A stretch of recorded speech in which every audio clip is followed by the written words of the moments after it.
Hello everybody, this is ManuS and welcome to another Legends of Runeterra deck tech. Today I want to talk to you about the deck that I used for my final push to Masters and also to success in my climb to Masters as well as in my post-Masters climb so far. And I'm talking about a bit of a different version of the traditional Kinkou Elusives. Without Kinkou Wayfinder, basically a non-allegiance Freljord Ionia elusive deck, thanks to the changes in the metagame and the buff to Braum. But before we dive into the deck further, let me briefly introduce you to today's sponsors, and let me remind you to not forget to subscribe down below for future content if you haven't yet. I'll see you in a moment with the deck tech. Today's video is sponsored by NordVPN, one of the leading virtual private network providers out there. A virtual private network keeps your data secure and yourself anonymous while using the internet. NordVPN comes with super fast servers, allows you to unlock your favorite entertainment websites like Netflix. They provide a 30-day money-back guarantee. They also have an included cybersecurity suite, which acts as an ad blocker to boot. They don't lock any of your data, provide a 24/7 customer support, and you can use it on up to 6 simultaneous connections, so one account covers most or all of your electronic devices. And most importantly, they don't have any bandwidth limit, so you can use it non-stop without it getting throttled, which is particularly important for heavy users like us. It also won multiple awards and comes highly recommended by top technology experts. So if you're still surfing online without a VPN, now is the time to change that. Get NordVPN now, 70% off for a 3-year plan, including 1 month extra for free using the code ManuS or the personalized link in the description down below. And now on to today's content.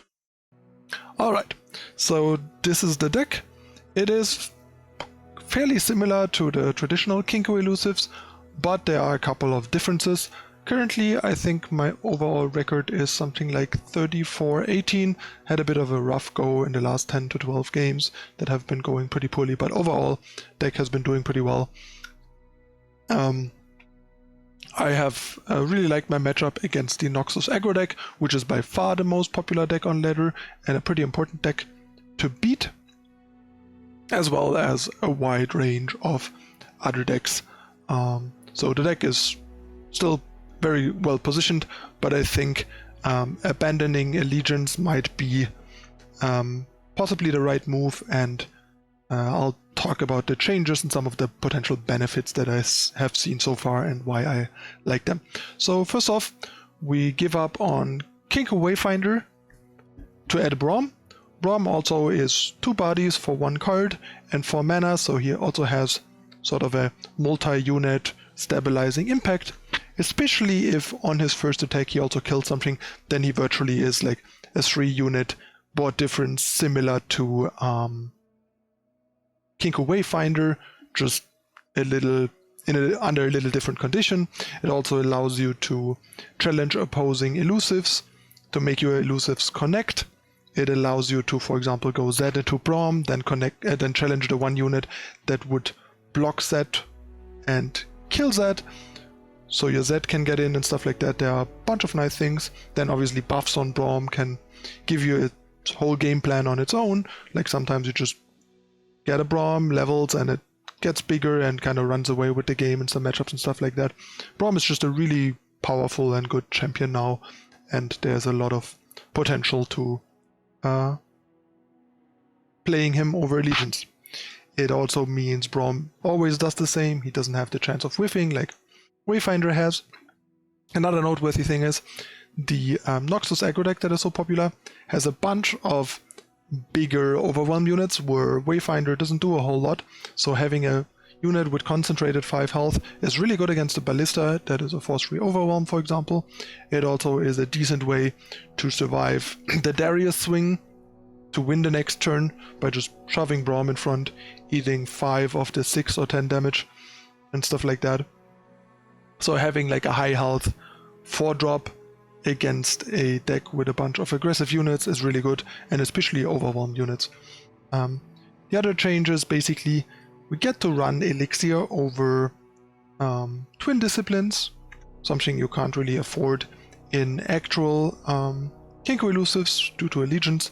So basically we have 3 Fury of the North, 2 Elixirs, 0 Twin Disciplines, giving you the better offensive card and the cheaper, more efficient defensive card, but a little less flexibility from Disciplines. Another thing is, you can actually run Inspiring Mentor again over Blade Scout, and I've been liking that quite a lot. The 1-2 is actually pretty solid. There's a bunch of 1-1s that it can sort of stall for free. It eats up Make It Rains and stuff like that. It just overall has been pretty solid. It scales fairly well with Omen Hawk as a 2-3 or 3-4. It has a lot of board impact if buffed by Omen Hawk randomly. Obviously the +1 attack buff is great on our Elusives. Can even be great on like a Keeper of Mask, like turn 1 Mentor, turn 2 Keeper of Mask as a 3-3. Calls a lot of stuff on the board, especially against Noxus Aggro. It's obviously particularly good on Zed, Braum, and Lifeblade.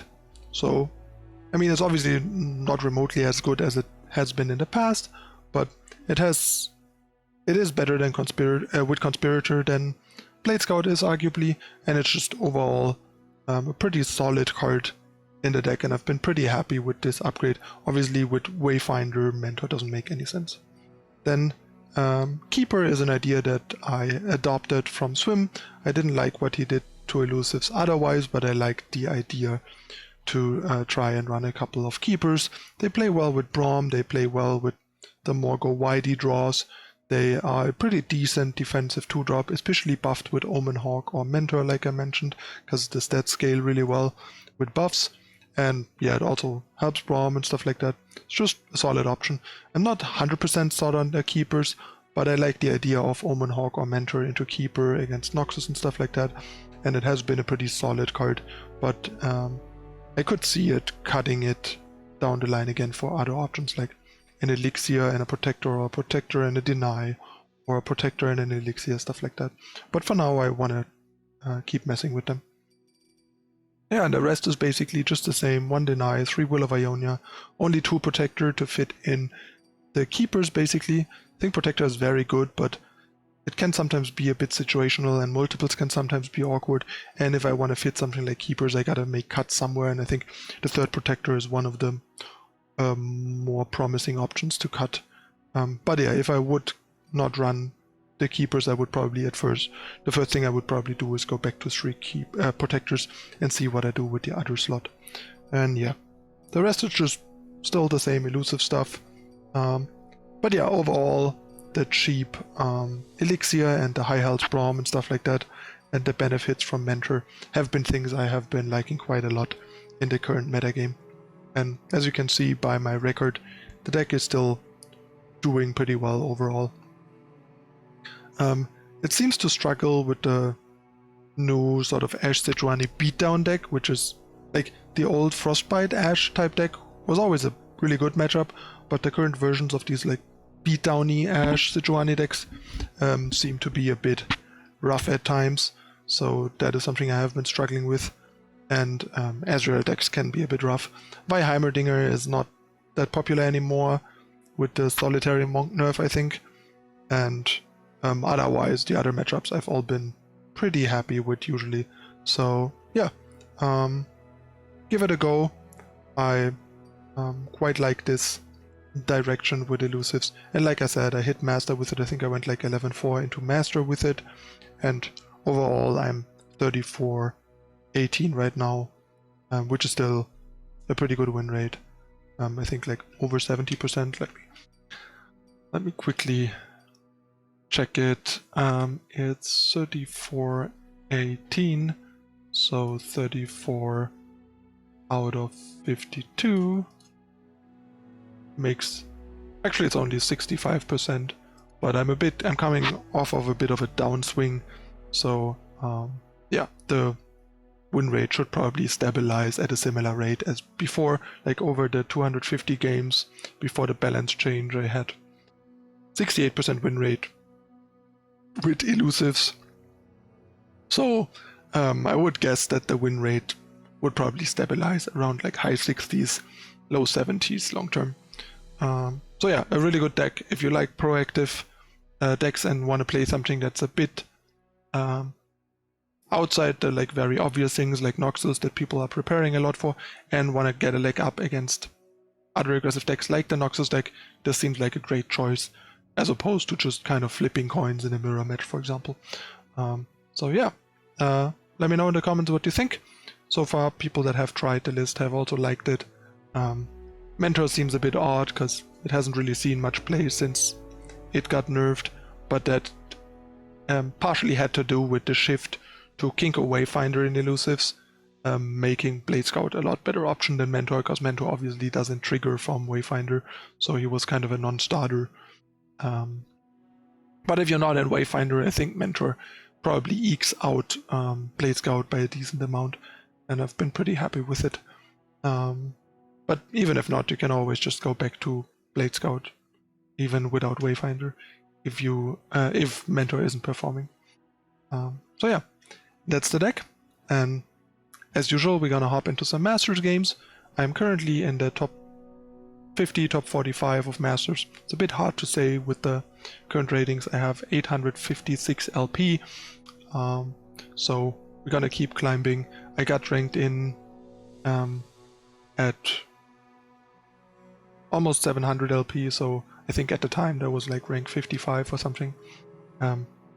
So yeah, let's see how we can do and climb some more in those games and show you how this new version sort of plays out. Thanks for watching, guys, and I'll see you in a moment with the games video, so stay tuned.